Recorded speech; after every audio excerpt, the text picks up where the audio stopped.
What is SEO? In a nutshell, SEO is a methodology that helps you get found on Google. And really all of the search engines, but Google is king, so that's who we talk about.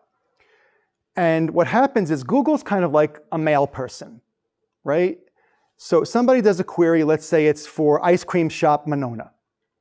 And then Google says, okay, I want to deliver relevant results for this search.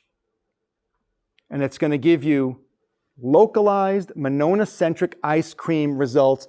At the top of the page, you'll see Google Business, which is the map, and you'll see two or three businesses there. They call that the 3-pack. And then below that is your organic results. So what SEO does when it's implemented into your website is it helps Google understand, hey, that's a local ice cream parlor in Monona, as opposed to potentially a yogurt shop, like Michael's, right? Still frozen, but it's yogurt, not ice cream. So they're looking to really give you the most accurate results possible.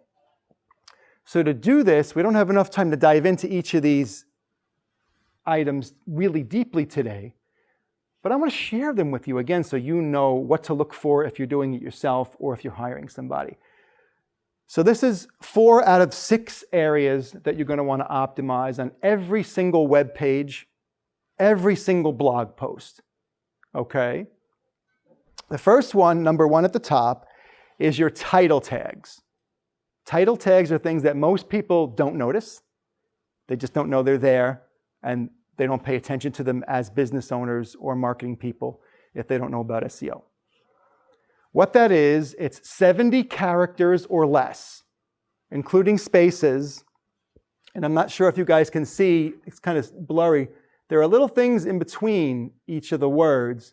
They're sticks. Okay, so they're like kind of right above the enter key. There's this stick that nobody ever uses, but that's a real neutral thing to use in a title tag.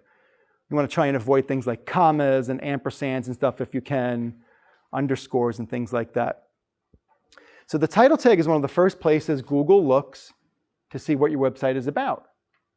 If it's optimized, that starts to make you one of those deliverables to that query.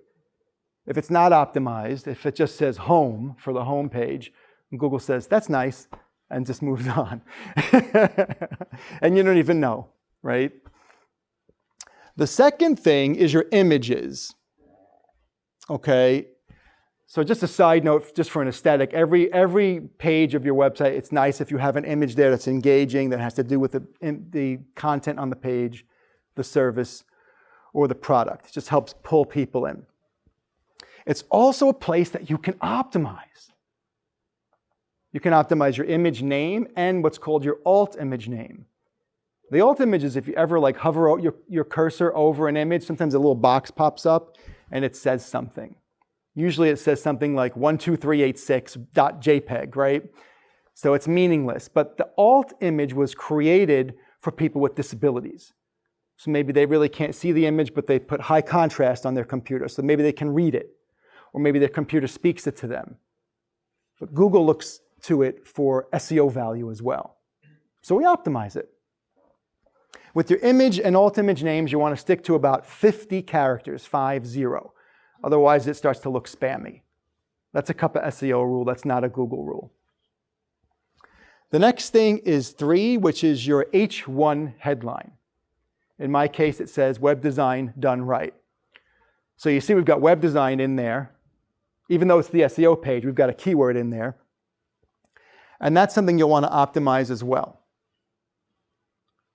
Number 4 is your body copy or your page copy or content. That's what we refer to it in the business as content. So here, you can drop keywords and keyword phrases in there, but your body copy, if you are writing rich, relevant, benefit-driven copy, you're already injecting it with SEO. And it's good for the reader, right? Somebody shows up on your website and they're like, okay, this makes sense. This is what I need. Or they say, no, this is not what I need. Either way, it's good that we've defined that clearly.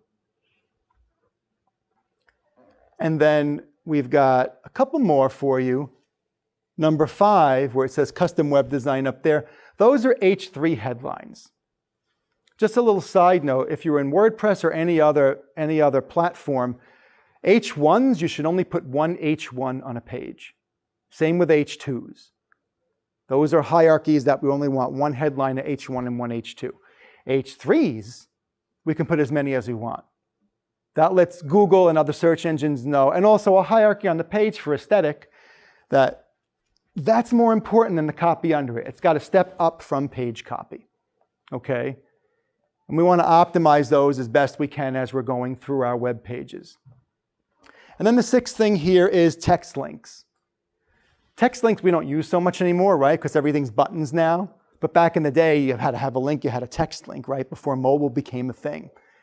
If you have a text link, it's always better to say something like contact Cup SEO for a free consultation instead of just saying contact us. Or if you're that ice cream parlor, you might want to say, contact us with questions about your kid's birthday party. Say contact Monona Best Ice Cream or whatever it's called. So those are your 6 areas. I've got a couple of bonuses for you. One is your meta description. Now Google says we don't count the meta description as SEO usable anymore. It's baloney.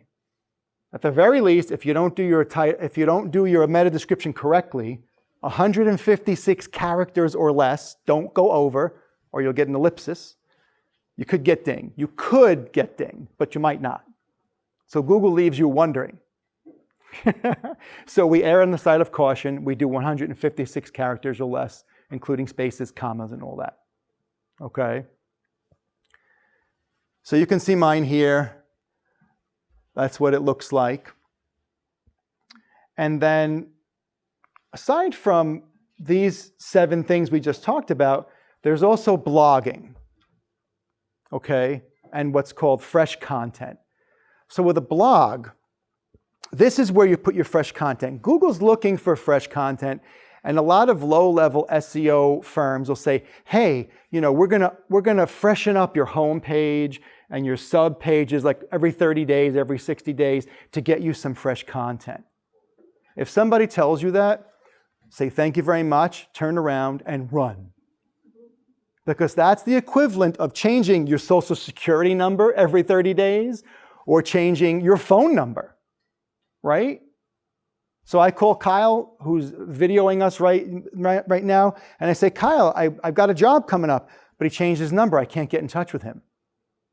It's the same with Google. They're expecting you to be on the other end of specific keyword phrases and content.